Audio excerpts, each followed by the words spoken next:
alatsinainy farakandroapolo volana oktobra 2024 araba tompoko lafinaritra tompoko vavy atolotra hoanao avy hatrany ny toetry ny androntsika amin'ny ankapobeny aloha zany dia mazava be ny lanitra amin'ny ankapobeny zay manamafy amintsika fa hiakatra dia hiakatra ny maripana tsy misy rivotra be hoe manahoana zay antony ampiakatra ny maripana zay manerina ny nosy raha ny toetry ny androntsika zany amin'ny ankapobeny ho amin'ny rahampitso talata fa roa amby roapolo ny volana oktobra misy aloha zany ny ataontsika hoe zavona ny aty amin'ny faritra ny mangoro iny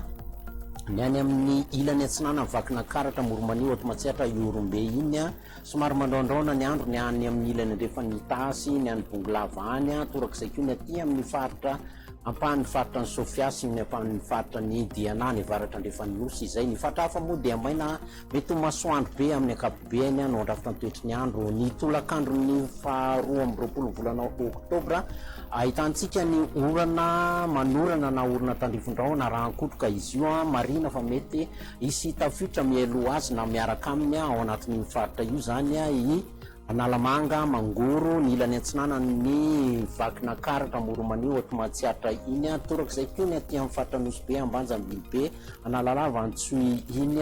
dia somary mandrondraona hatrany ny andro ny ambongolava ny ilany rehefa ny tasy iny ny akoatran'izay moa dia maina ny andro na masoandro be no andrafitra ny toetry ny andro amin'ny ankapobeny raha ny maripanantsika zany dia somary manevokevoka hatrany fa ny ambany indrindra aloha 12 enina ambin'ny folo efatra ambin'ny folo ny any amin'ny faritra anatiny ny faritra hafa moa dia 9 ambin'ny folo hatramin'ny enina amby roapolo degré celsius ny mafana indrindra aty amin'ny faritra ny antsoy aty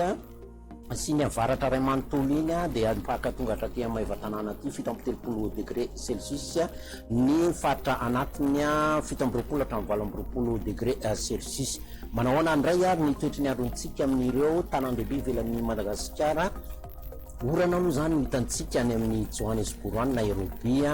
mifandimby ao ndraona sy masoandro ny any Paris ary ireo nosy manodidina antsika ndraiky kosa dia misy hatrany ny orana ny any Maurice la Réunion any arahankotroka zay oran'izay any Comore Seychelles maina ny andro ny any Mayotte dia izy indray fotoana ny arahako taminao mametraka ny veloma mahatrapitafa ndray tompoko lasy tompoko vavy veloma